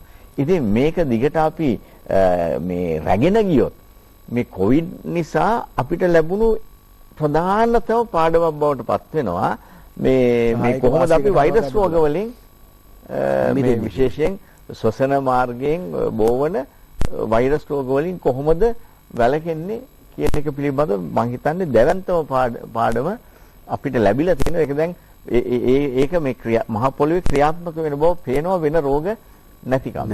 දැන් අපි දන්නවා අපේ රටේ තියෙන සංස්කෘතියට අනුව අපි බොහොම සරල ජීවිතයක්, අපේ ජීවිතයක්, අල්පේච්ඡතාවය අපි අංකයකට ගත්තා. අපි බොහොම හොඳ කළමනාකරණයක් අපේ සංස්කෘතිය ඇතුළේ තිබුණා. මේවා සමහර වෙලාවට ටිකක් ඈතට තල්ලු කරලා තිබුණා. අපේ සාමාන්‍ය ජීවිතයට එකතු කරලා තිබුණේ නැහැ. දැන් යුද හමුදාව කියනවා මේ මොහොතේ මේ අලුත් තත්ත්වයට අපිට තියෙන සම්පත් වලින් අපි කළමනාකරණය කරගෙන ඒවා පාවිච්චි කරලා මේ අභියෝගය දිනන්න සූදානම් වුණායි කියලා. ඇයි හමුදාපතිතුමනි අපේ මිනිස්සුන්ට පුළුවන් තියෙන දේවල් වලින් මේ ජීවිතය ජය ගන්න, මේ අභියෝග ජය ගන්න හුරු වෙන්න? මේක හොඳ පාඩමක් නේ. අනිවාර්යයෙන්ම මෙතුමා කිව්වාගේ අද මාර්තු 10 වෙනිදාට ඉස්සලා තිබ්බ රට නෙමෙයි දැන් මේ තියෙන්නේ. අපේ රටේ මිනිස්සු විසීම මේක ඉතාමත් හොඳට තේරුම් ගන්න ඕනේ. මෙතුමා කිව්වාගේ best practices හොඳ දේවල් දැන් අත හොදනවා, දුරස්ථභාවය රැක ගන්නවා. තව කොච්චර දේවල් හොඳ දේවල් කරනවා. සෞඛ්‍ය අමාත්‍යාංශයෙන් දීලා තියෙනවා මෙහි පිට ඉන්න පුළුවන් හොඳම ක්‍රමවේදයන් ටික දැන් දීලා තියෙනවා. ඉතින් ඒක හැම එක්කෙනාම රකින්නවා. බයටත් රකින්නවා, විනයටත් රකින්නවා, රට වෙනුමුත් රකින්නවා. පැහැදිලිව වගකීම යුතුයකම තමුන්ගේ යුතුයකම ඉෂ්ට කරන්නේ. ඒකනේ අපි දැක්කේ අවුරුදු දවස්වල කොහෙද මොන රටේද මෙහෙම අවුරුද්දක් තියේදී චීනේ ඇරියා අවුරුද්ද වෙලා. ඇරලා අර අපි කිව්වාගේ සුදු සිංහලෙන් කියනවා නම් මම මේ යම් කිසි ප්‍රශ්නයකට මුහුණ දෙන්න උනායි කට්ටියට. හරිද? නමුත් අපි මේක අරින් නැතුව නවත්තගත්තේ සතියෙම වුණා. නමුත් අපේ රටේ මිනිස්සු ඒ තරම් ශ්‍රේෂ්ඨ මිනිස්සු ඉන්න රටක් මේක. ඒ වගේ ශ්‍රේෂ්ඨ ගතිගුණ තියෙන රටක්. ඒ හැම පුද්ගලයාම හිතන්න කොළඹ බෝඩින් එකකට වෙලා හිටපු පුද්ගලයා තමුන්ගේ යුතුයකම නෙවෙයි ඉෂ්ට කරේ කියලා. පෞද්ගලිකම ඕම් රට වෙනුවෙන් කරන්න පුළුවන් විශිෂ්ටම යුතුයකම වුන් ඉෂ්ට කරා. මොකද මේ කොවිඩ්-19 ඒ තරම් භයානකයි. ඉතින් තමුන්ට හැදෙන්නේ නැති අපි කිව්වේ හැම වෙලෙම එකයි. තමුන්ගේ යුතුයකම තමුන්ට හදාගන්න නැතුව ජීවත් වීම. ඒ වගේම තමුන්ගේ පවුලට ළඟ ඇසුරු කරන පුද්ගලයා තමුන්ගේ ආයතනයේට මේක නොදී සිටීම. පොදුවේ රටක් ආරක්ෂා කරන්න. ඉතින් ඒ විදිහට අපේ සමාජය හැදුනා. ඒ විතරක් නෙමෙයි අද බලන්න නිමාඩු ඉඳලා මම මතකයි අපි දැන් ඊට මාසයකට කලින් යම් කිසි ඉන්ටර්වියු මගේ මුත්තාව මං කිව්වා මගේ ගෙදර ගියන් පස්සෙත් අපේ මම යද්දි මගේ අඳත් වෙනස් කරලා දීම මගේ නෝනා කියලා වෙන විදිහකට හදලා කියලා. නිකන් හිටියේ නැහැ අපි මේ වෙලාවේ කියන මාසෙ ඉස්සලා කිව්වා හදාගන්න. මම ඊට ඉස්සලා කියලා දිනවා තමුන්ගේ පවුලේ ස්ට්‍රැටජියක් හදාගන්න. ළමයිට ස්ට්‍රැටජියක් හදමු. මොකද අපේ රටේ මැෂින් වගේ දිව්වා කිව්වනේ. වෙලාවක් නැහැ කිව්වා. ළමයිගේ පැක් එකේ කිලෝ ගණන් අරන් එනවා කිව්වා. හරිද? ඒ වගේ තිබ්බ රටක දැන් මොකද්ද තත්ත්වේ? දැන් කොච්චර වෙලා තිබ්බද අපිට දේවල් කරගන්න? අපි කිව්වා වගේ කවදාක්වත් නැති විදියට බලන්නකෝ මේ කට්ටිය ගිහිල්ලා මේවා වගා කරනවා පෝච්චියෙත් මොන හරි දෙයක් හදනවා. ඉතින් අපි කිව්වා අපි හමුදාවේ කිව්වා වගේ සෙල්ෆ් රිලයන්ස් වෙනවා වගේ මේ කට්ටියත් ඒ තත්ත්වයට වැටුණා. ඒත් එක බලන්න කොයිතරම් මොළ 100% නෙමෙයි එළියට පැනලා. නිර්මාණාත්මක කියන්නේ කියලා වැඩක් නැහැ. ඒ තරමට ඇවිල්ලා තියෙනවා කොච්චර මිනිස්සු ඇවිල්ලා මෙතුමා දාඩැති මෙතුමාගේ සෞඛ්‍ය අමාත්‍යාංශයට කොයිතරම් නිර්මාණ ඇවිල්ලා තියෙනවද කියලා. සමහර දේවල් දැන් අපි දැක්කා ඊයේ අපේ කාර්ය සාධක බලකායේ අපේ කතිකාවකදී කතාවකට ආව ලෝකේ සමහරලාට ප්‍රථම වතාවට යම් කිසි දෙයක් මේ කටි නිර්මාණ වෙමින් පවතිනවා. හරිද? ඉතින් ඒ වගේ නිර්මාණශීලී තත්ත්වයක් අපේ රටේ ආවා. මෙතුමා කිව්ව කතාව තමයි කියන්න තියෙන්නේ. මොකද මේ වගේ අලුතෙන් ආපු ගොඩක් දේවල් තියෙනවා. අලුත් රටක්. මාසයයි දින ගාණක් ඇතුළත දින 10ක් මාසයයි දින 8ක් වගේ ඇතුළත සති 5ක් වගේ ඇතුළත අලුත් රටක් තියෙන්නේ. බලන්න රටේ ජනාධිපතිතුමා, අතිගරු ජනාධිපතිතුමා, ගරු අග්‍රාමාත්‍යතුමා මේක ඉන්න සම්බන්ධ වෙන සියලුම රජයේ මේ සියලුම අංශ 아무තු ඔක්කොම බහැලා මේකේ අපි පෞද්ගලිකව දන්නවා අපි වැඩ කරන හින්දා ජනාධිපතිතුමා, අග්‍රාමාත්‍යතුමා මොනතරම් වෙහෙසක් මේක දන්නවා. සෞඛ්‍ය අමාත්‍යතුමිය, අපේ ආරක්ෂක ලේකම්තුමා මේ ඔක්කොමලා බහැලා මේක කියන්න තියෙන්නේ කරන්න පුළුවන් උපරිමයෙන් උඹට ගිහිල්ලා වැඩ කරනවා. ඒතර මේ ඔක්කොම කරලා බලාපොරොත්තු වෙන්නේ මොකද්ද?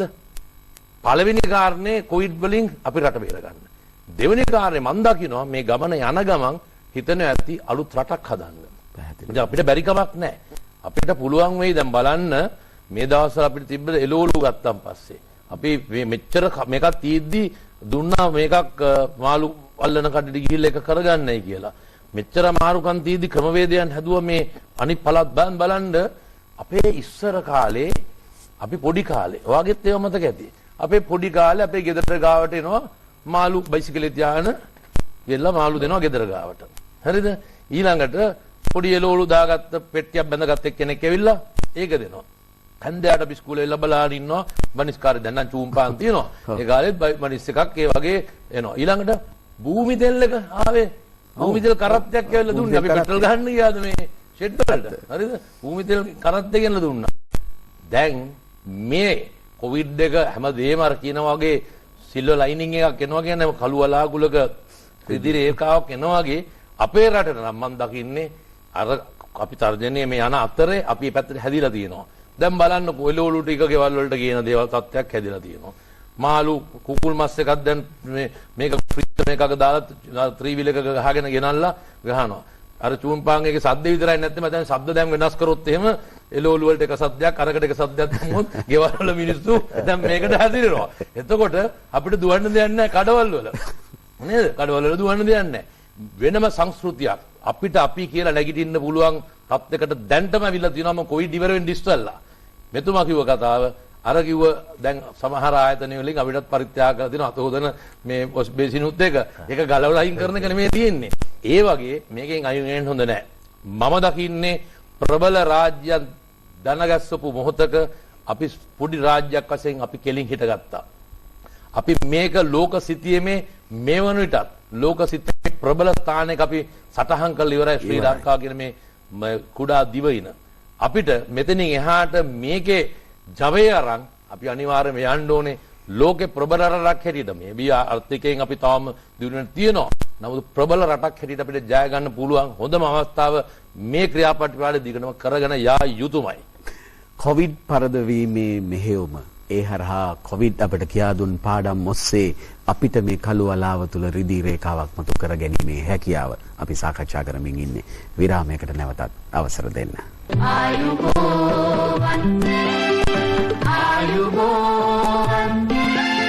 සියලු දන හත වාසනාවන් ආයුබෝවන් ආයුබෝවන්. හිතවතුනි ඔබ නැවතත් ශනිදා අයබෝවන් සමග අවදානම හමුවේ අවදානය දෙන අතරතුර මතු ඇතිවන අවදානම උදෙසා අවධානය යොමු කිරීම. සෞඛ්‍ය අධ්‍යක්ෂ ජනරාල්තුමනි දැන් මේ සෞඛ්‍ය කාර්ය මණ්ඩල මේ සෞඛ්‍ය පද්ධතිය මේ COVID-19 මේ මාරයාට මුහුණ දෙනවා. ඒ මුහුණ දෙමින් ඉගෙන ගන්න පාඩම් හරහා සෞඛ්‍ය පද්ධතියේද වහවහ වෙනස් වීම සහ සංවර්ධිත තැන්වලට ගමන් කරමින් තිබෙනවා. මේ තත්ත්වයට මුහුණ දෙමින් අපි කැමති මොකක්ද මේ ගන්න උපාය මාර්ගික ක්‍රියාමාර්ග කියලා දැනගන්න. දැන් මෙහෙමයි. දැන් මීට මේ විදියට මේ පැන්ඩමික් එකක් නොවුනට සාල නමුත් මේට මේ පෙර ගමන් කරුවෝ කීප දෙනෙක් මේ ළඟදී අපිට මේ අපි ලෝකේ අත්විඳා. අපි කියනවා SARS කියලා, MERS කියලා නේද?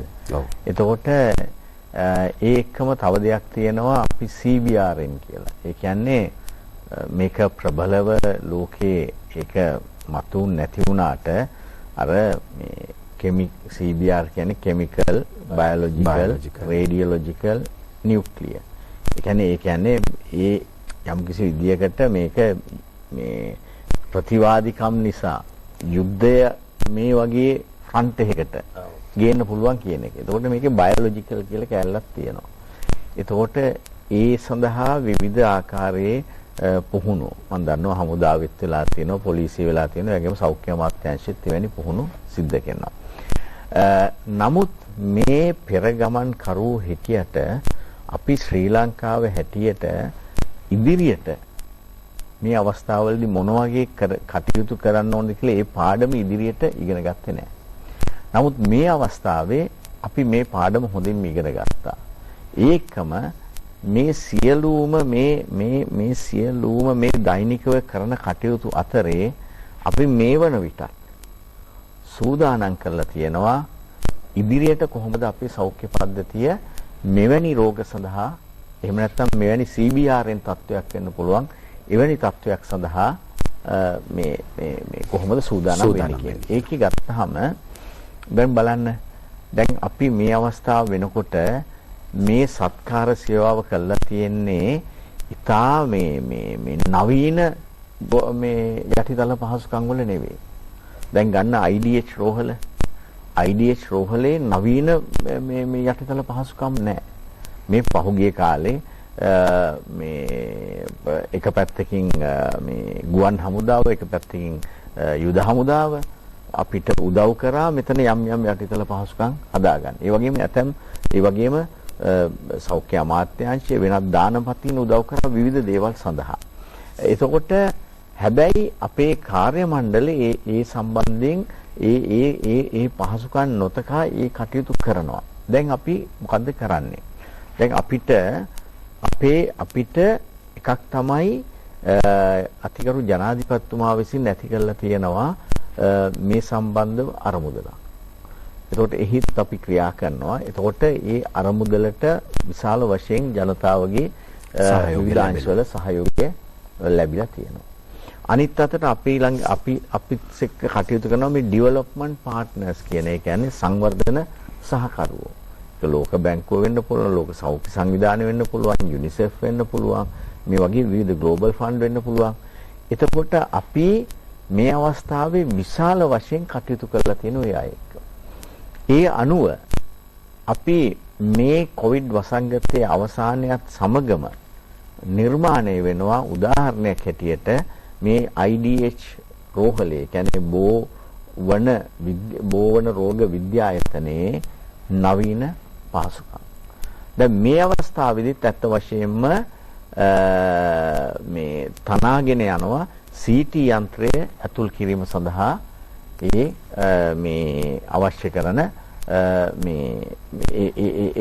ඒ ගොඩනැගිල්ල. දැන් ඒකෙහිදී අත් වශයෙන්ම මේ ඉංජිනේරුවරු පිරිසක් එක්කහු වෙලා ඒගොල්ලෝ මුදල් එකතු කරලා ඒක කරගෙන යනවා. ඒ අනුව ඉදිරියේදී ප්‍රථම වරට CT යන්ත්‍රයක් මේ රෝහලට ලැබෙනවා. හැබැයි එතනින් නවතින්නේ අර මම කිව්වා වගේ මේ නවීන පහසුකම් විශාල වශයෙන් ඇති කරන ව්‍යාපෘතියක් අපි දැන් ඇත්ත වශයෙන්ම කියනවා නම් දැන් ඒක සැලසුම් කළා අහවරයි. මුදල් ලැබෙන ක්‍රමයක් අපිට ලැබිලා තියෙනවා. ඉතින් දැන් ඒකම දිවයින පුරා දැන් ඔබට මතක ඇති මේ වසංගතයේ ඇති වෙන මුල් අවස්ථාවේ අපි රෝහල් 12ක් නම් කරා මේ කොවිඩ් සැකසහිත රෝගීන් ඉන්නවා නම් ඇතුල් වෙන්න රෝහලෙන්. ඔය ඒ වයින් තමයි මුල් අවස්ථාවේ අර මම පෙන්නුවා වගේ මේ ඇතුල් වෙලා රෝගීන් වශයෙන් ඔය කොවිඩ් 19 නිසා අඳුරගත්තේ. දැන් මේක වුණත් අපි වැඩි අවධානයක් නොයදූ කාරණාවක්. එතකොට අපි මේ අවස්ථාවට තමයි මේ ආයතන සකස් කරගත්තේ. දැන් මම උදාහරණයක් ගැන පහුගිය දවසක ගම්පහ රෝහලට ගියා. ඒ ගම්පහ රෝහලේ ඒගොල්ලෝ ඒ අධ්‍යක්ෂකතුමා ඇතුළු ඒ කාර්ය මණ්ඩලය මේ විශේෂඥ වෛද්‍යවරු අනිත් අය ඊටාම නිර්මාණශීලීව ඒ තියෙන ඊටා අඩු පහසුකම් යටතේ බාහිර රෝගී අංශයක් අර ට්‍රයාජ් කරන ඒ කියන්නේ මේ කොවිඩ් රෝගියෙක් අපි දන්නේ නැනේ කොවිඩ් රෝගියාද කියන්නේ උන රෝගියෙක් එනවනම් කොහොමද දුරස්ථභාවයේ තියාගෙන කොහොමද පරීක්ෂා කරන්නේ කොහොමද ඉතිහාසය ගන්නෙ ඒ සියල්ල සඳහා ඇත්ත වශයෙන්ම මේ අවස්ථාවේ යටිතල පහසුකම් පවා මේ ඔය తాවකාලිකව හදාගෙන තියෙනවා.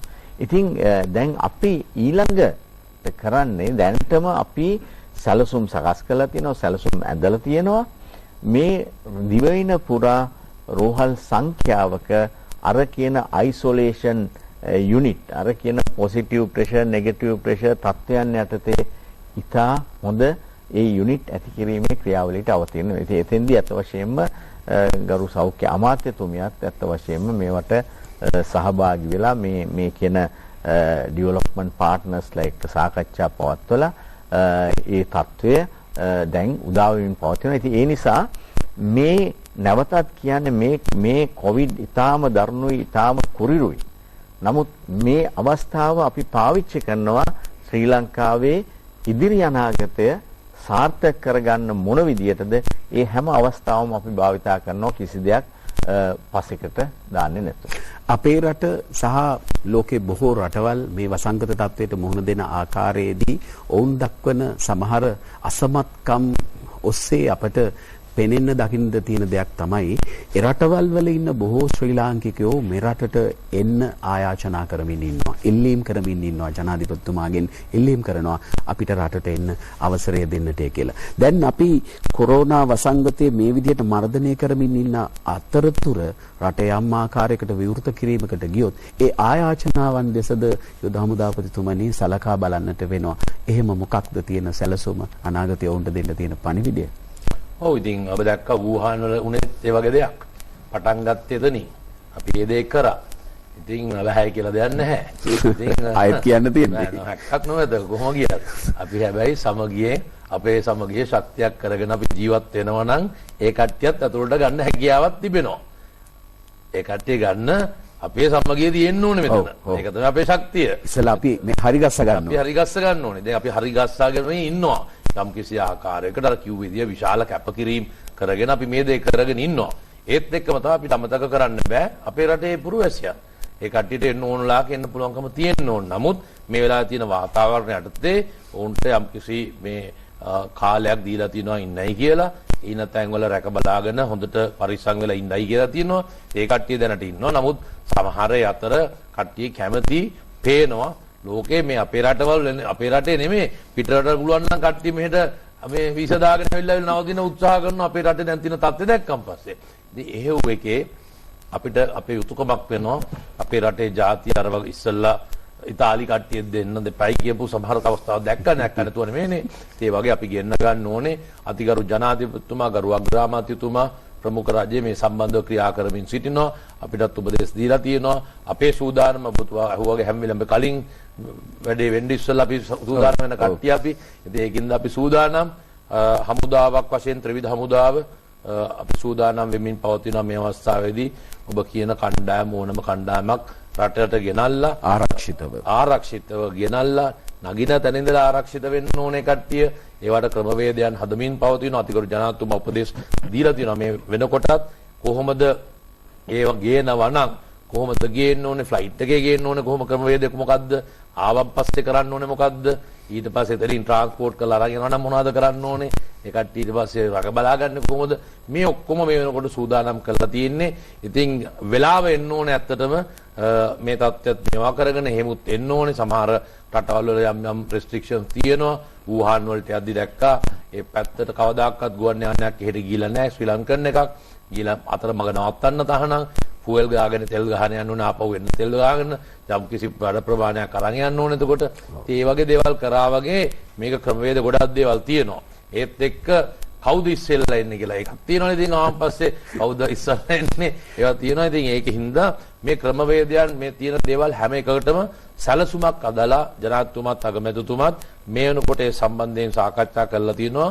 මම හිතන්නේ අපි මේ ක්‍රමවේදයේ ඉන්න කණ්ඩායමක් වශයෙන් මම හිතනවා අතිගරු ජනාධිපතිතුමා හැකි ඉක්මනින් ඒ කට්ටිය ගෙන්නා ගැනීමට ක්‍රමවේදයකට අනුව රටේ ඉන්න කට්ටියත් ආරක්ෂා කරගෙන ඒ කට්ටියත් ආරක්ෂා කරගෙන රටක් වශයෙන් උඩට එන්න පුළුවන් විදිහට ක්‍රමවේදයක් හදලා තියෙනවා. මම හිතන්නේ හැකි ඉක්මනින් එතුමා ඒ දේ පණිවිඩ දෙයි කියලා මම බලාපොරොත්තු වෙනවා. කොරෝනා ඔව් ඒක මම කියන්න ඕන දැන් අපිට මේ නායකත්වයේ විසින් කොපමණ මේ ශක්තියක් සහ පහසුකමක් සපයලා තියෙනවාද කියලා.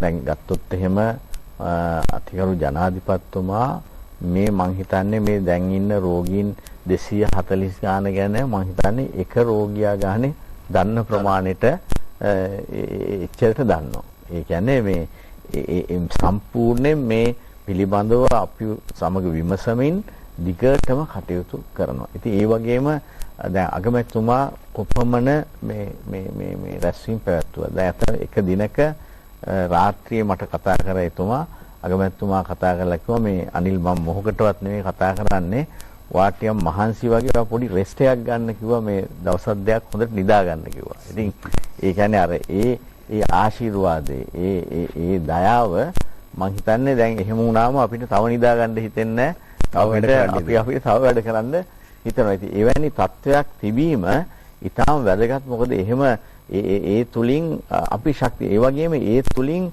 අපි සමග වැඩ කරන අනිත් අය ශක්තිය ලබනවා.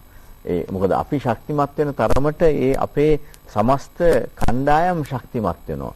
ඉතින් මේක ඒක ඇත්ත වශයෙන්ම ලංකාවේ තියෙන සුවිශේෂ තත්වයක් කියලා කියන්න පුළුවන්. හොඳයි. සෞඛ්‍ය අධ්‍යක්ෂකතුමනි, දැන් මේ තත්ත්වය තුළ අර ඔබතුමා කිව්වා වගේ පාඩම් ගණනාවක් කියලා දීලා තියෙනවා. දැන් මිනිස්සු අර කිව්වා වගේ කුඹුරු කොටන්න පටන්ගෙන තියෙනවා. ගෙවත්තේ තියෙන පුංචි ඉඩේ පව වවන්න පටන්ගෙන තියෙනවා. වසවිස නැති ආහාර වේලක් පිළිබඳ සංකල්පනාව මතුවෙලා තියෙනවා. දැන් අපේ රටේ සෞඛ්‍ය පද්ධතියට තිබුණ බරපතල සංඛ්‍යාලේඛන සහිත ගැටලුවක් තමයි මේ බෝ නොවන රෝග සම්බන්ධයෙන් ගැටලුව. දැන් ඒකට විසඳුම් ලැබෙමින් තිබෙනවා. අපි මේ වෙනස නැත්නම් මේ ඇතිවෙච්ච තත්ත්වය තුළ ජනතාවගේ ආකල්පමය සහ ක්‍රියාකාරකම් වෙනස් වුණොත් ওই විදිහට පරිභෝජනය සහ සෞඛ්‍ය සම්බන්ධයෙන් සැලකිලිමත් වුණොත් ඒකේ අනාගතය යහපත කොච්චර වෙනවද? ඔව්, අත වශයෙන්ම දැන් ලංකාවේ ප්‍රධාන ප්‍රශ්නය වෙන්නේ බෝ නොවන රෝග. දැන් ජනතාව ගත්තොත් එහෙම මේ යන සංඛ්‍යාව ගත්තොත් ඒ මරණ වලින් 80%ක් පමණ වල් කියන්නේ බෝ නොවන රෝගවලට. එතකොට ඒ සඳහා අපි විශාල සූදානමක් තමයි හිටියේ. අපි ඒ සඳහා විධික්‍රම, ඒ වගේම මේ රටේ සෞඛ්‍ය පද්ධතියේ යම් වෙනස්කම් ඊට ගැළපෙන ආකාරයට කරන්න අවශ්‍ය විශාල ක්‍රියාන්විතයක තමයි සිටියේ. එවැනි අවස්ථාවක තමයි මේ කොරෝනා වසංගතය ආවේ. එතකොට ඒ කොරෝනා වසංගතයේ විසින් අත්කරන දෙනු ලැබූ පාඩම් දැන් අපි කීපයක් කිව්වා. එතකොට මේකත් තව පාඩමක්. ඒ කියන්නේ මිනිස්සු කොහොමද තමන්ගේ පරිභෝජන රටාව වෙනස් කරගන්නේ. එතකොට ආහාර රටාව වෙනස් කරගන්නේ.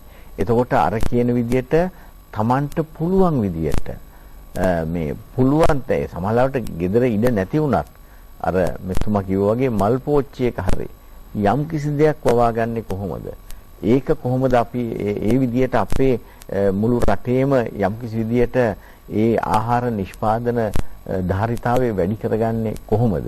ඒකම දැන් මේ වසංගතයේ තිබුණා කියලා රජය සම්පූර්ණයෙන් මේ වැවිලි කර්මාන්තවලට ඒ වගේම කෘෂි කර්මාන්තවලට දීවර කර්මාන්තවලට ඉඩ සලසලා තියෙනවා. ඒ සඳහා ඒ සම්බන්ධයෙන් මේ බැසිල් රාජපක්ෂ මැතිතුමත් අපිත් එක්ක රැස්වීම් කීපයක් පැවැත්වුණා.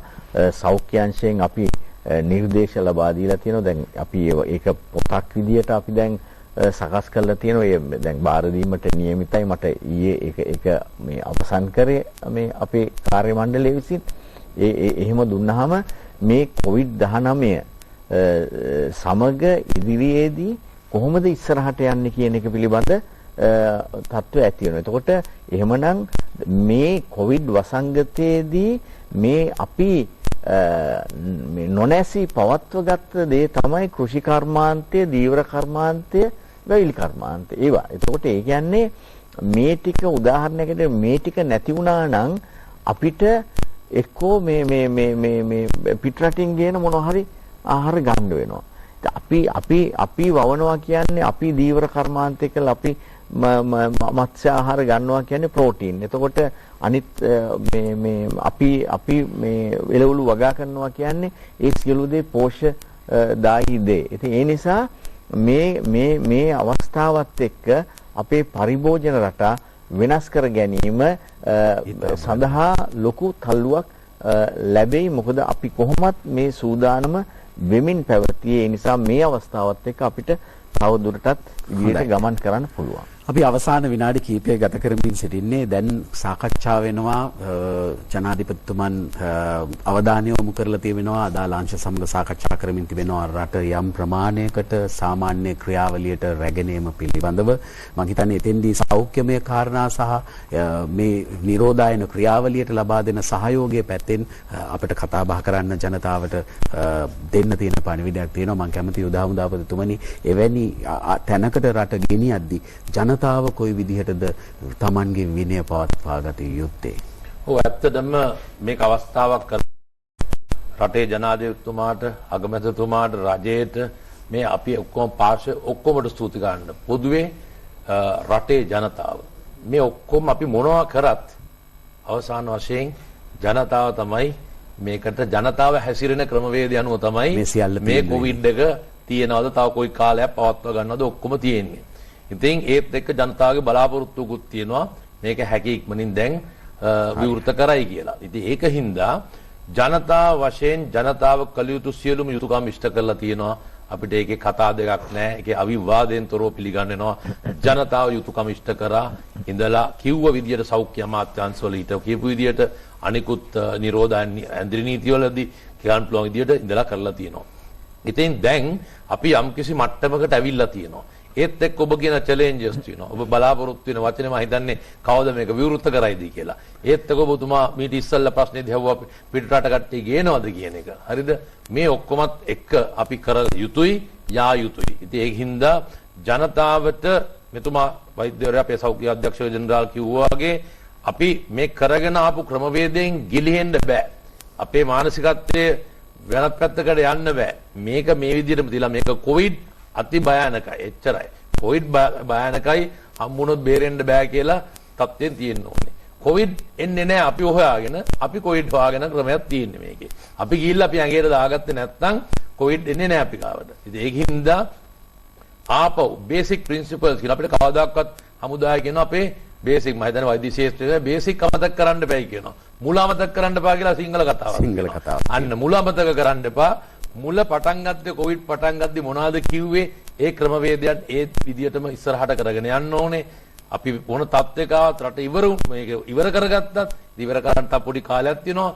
ඒකින්ද ඒ විනය ස්වං විනය තියාගන්න සමස්ත දුරස්ත බව රැඳව ගන්න සෞඛ්‍ය ක්ෂේත්‍රයේ කියන විදිහට කරන්න ඒත් එක්ක අපි රටක් වශයෙන් හිට ගන්න රටක් වශයෙන් ලෝක සිතියේ මේ ප්‍රබල රටක් හැටියට ජයග්‍රහණය කරපු රටක් කවදාවත් පෙරදිච්ච රටක් නෙමෙයි ඉතිහාසයේ පුරාට පරදින්නේ නැහැ පරදින්න අපි ජයග්‍රහණය කරනවාමයි. ඉතින් එහෙම කරන මානසිකත්වයෙන් ඉදිරියට යන්න කියලා. නමුත් අර විනය තමයි ප්‍රථම කාරණේ කියන එක මතක් කරනවා. සෞඛ්‍ය අධ්‍යක්ෂ ජනරාල්තුමනි අවසන් විනාඩි කිහිපෙදී ඇත්තටම ඔය කියන විදිහට රට විවෘත කිරීමට යාමේදී සෞඛ්‍යමය පැත්තෙන් ජනතාව අවධානය යොමු කළ යුතු කාරණා. ඔව් දැන් මෙහෙමයි. දැන් ගත්තොත් එහෙම දිස්ත්‍රික්ක කීපයක් තියෙනවා වැඩි අවදානම් දිස්ත්‍රික්ක. දැන් කොළඹ, කළුතර, ගම්පහ, පුත්තරම ආදී වශයෙන්. එතකොට ඒ වගේම උදාහරණයක් හැටියට දිස්ත්‍රික්ක 11ක් පමණ තියෙනවා එකදු රෝගියෙක්වත් වාර්තා නොවුණු. ඒ වගේම තව දිස්ත්‍රික්ක තියෙනවා රෝගීන් වාර්තා වුණාට ඒ දිස්ත්‍රික්කේ හා සම්බන්ධ වෙන්නේ මේ ඔය අවදානම් දිස්ත්‍රික්ක හා සම්බන්ධ තියෙන මේ රෝගීන්. එතකොට දැන් මේ ඔබ අහන මේ රට විවෘත කිරීම කියන එක ඕකට කියනවා එක්සිට් ස්ට්‍රැටජි කියලා. ඒක සමහර ලාවට දැන් නිබන්ධන පළ වෙනවා එක සංග්‍රහවල මේක සාකච්ඡා වෙනවා ජාත්‍යන්තර වශයෙන්. අපි මම හිතන්නේ මම හිතන්නේ ඔබේ ජීවිතයට අහල නැතුව ලොක්ඩවුන් කියලා දෙයක් මේට ඉස්සෙල්ලා. එතකොට අහල නැතුව එක්සිට් ස්ට්‍රැටජි කියලා. අර සුනාමි ආපු වෙලාවේ සුනාමි කියන එක බොහෝ දෙයක් දැනගෙන හිටියේ නෑ. ඉතින් මේ කියන්නේ මේවා නිකන් නවතම තත්ත්වයන්. එතකොට මේකෙදී මේකේ එකක් තමයි මෙතුමා කිව්වා වගේ ජනතාව මේ අවබෝධය ඇතුව දිගට ක්‍රියා කිරීම. අනිත් අතට තමයි මේ රජය විසින් ඒක මේ ක්‍රමයෙන් ඒ විවෘත කිරීම ඇති කරයි. සැලසුම් සහගතව. ඒ කියන්නේ සැලසුම් සහගතව. ඒ කියන්නේ මේක දැන් මේ දොර අරිනවා වගේ එක සැරේට අරදාමක් සිදුවෙන එකක් නැහැ. මොකද එහෙම වුණොත් එහෙම අපි අත් කරගත් ප්‍රතිඵලවල ප්‍රයෝජනය පාලනය ගිලිහෙනවා. එතකොට එහෙනම් එහිදී සැලකිල්ලට ගනි අවදානම් දිස්ත්‍රික්ක, අනිත් දිස්ත්‍රික්ක. එතකොට ඊළඟට අවදානම් තිබුණත් නැති වුණත් සෞඛ්‍ය ආරක්ෂිතව ඔය කියන සමාජ දුරස්ථභාවය සෞඛ්‍ය ආරක්ෂිත ක්‍රමවේදයන් අනුව කෙනෙක් මේ ගෙදර ඉඳලා වැඩට එන ප්‍රවාහනේ ඉඳලා වැඩ කරන ස්ථානයේ ඉඳලා වෙළඳ පොලේ ඉඳලා පාරිභෝගිකයෙක් වශයෙන් අපි හැමෝම පාරිභෝගික වැඩ කරන අය පමණක් නෙවෙයි. එනම් පාරිභෝගික වශයෙන් හැසිරීමේදී ඒ වගේ මේ පාරිභෝගිකයන්ට ආහාර වෙන්න පුළුවන් වෙනත් ද්‍රව්‍ය ලබා දීමේදී කොහොමද ලබා දෙන්න ඕන? මේ සියල්ලම අපිට ඊටාම දැඩි ලෙස මේ ක්‍රමක්‍රමයෙන් විවෘත කිරීමත් සමග නිරීක්ෂණය කරන්න වෙනවා. ඒ කියන්නේ මධ්‍යගතව මධ්‍යගතව නිරීක්ෂණය කරන්න වෙනවා කොහොමද මේ අපි විවෘත කිරීම එක්ක ජනතාව හැසිරෙන්නේ අපේ ආයතන හැසිරෙන්නේ මොකද ආයතනත් වගකීමේ යුතුව කටයුතු කරන්න ඕන මොකද ජනතාවට සේවය සපයන ආයතනයක් නම් ඒ ආයතනය තුල කොහොමද ඒ දුරස්ථභාවය තබා ගන්න ඒ ආයතනයට එන පාරිභෝගිකයන් එහෙම නැත්නම් සේවාලාභීන් සම්බන්ධයෙන් කොහොමද ඒ අය කටයුතු කරන්නේ එතකොට අන්නේ ක්‍රමවේදයන් හරියට කරනවද කියන එක නිරීක්ෂණය කරමින් ඒකම මේ වෛරස් එකේ හැසිරීම පිළිබඳව මේ මොන විදියටද කියන එක මොකද අපිට කියන්න බෑ දැන් බිඳුවේ තියනවා කියලා එහෙම තත්වයක් නැහැ එහෙමනම් ඒ දිහාත් බලමින් මේ සියලු දේ බලමින් එක්තරා විදියකට ප්‍රදීපාගාරයක් වගේ මේ ප්‍රදීපාගාරයේ වටේටම බලනවා එතකොට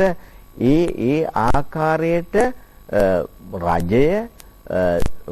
රජයේ ආයතන පෞද්ගලික ආයතන ඒ වගේම මේ ප්‍රජාව රාජ්‍ය නොවන සංවිධාන මේ සියල්ල එක්වත් වෙන්වෙන් වශයෙන් මේ වගකීමට හසු කරගෙන නිරීක්ෂණය කරමින් ක්‍රමක්‍රමයෙන් මේ කටයුත්ත කිරීම ඉතාම වැදගත් වෙනවා. බොහොම ස්තුතියි සෞඛ්‍ය අධ්‍යක්ෂ ජෙනරාල් තුමනි විශේෂඥ වෛද්‍ය අනිල් ජාසිංහ මැතිතුමනි ඒ වගේම කොවිඩ් පැරදුීමේ ක්‍රියාවලියේදී නිරෝධායන ආදී කටයුතු වලට නායකත්වය ලබා දෙන ශ්‍රී ලංකා යුද හමුදා අධිපති ලුතිනන්ට් ජෙනරාල් ශවේන්ද්‍ර සිල්වා මැතිතුමනි දෙවෙනි ස්තුතියි දෙදෙනාටම ඔබතුමන් කියපු වචනයෙන්ම අපි ශනිදා ආයුබෝවන් අවසන් කරන්නම් කළ නොහැක්කක් නැහැ අපි හැමදාම දිනපු જાතියක් අපි කවදාවත් පෙරදිලත් නැහැ විනය තබා ගමු සෞඛ්‍ය අංශවල උපදෙස් පිළිපදිමු කොවිඩ් වසංගතය පාඩමක් කරගමු අනාගතය ජය ගමු ආයුබෝවන් ඔබට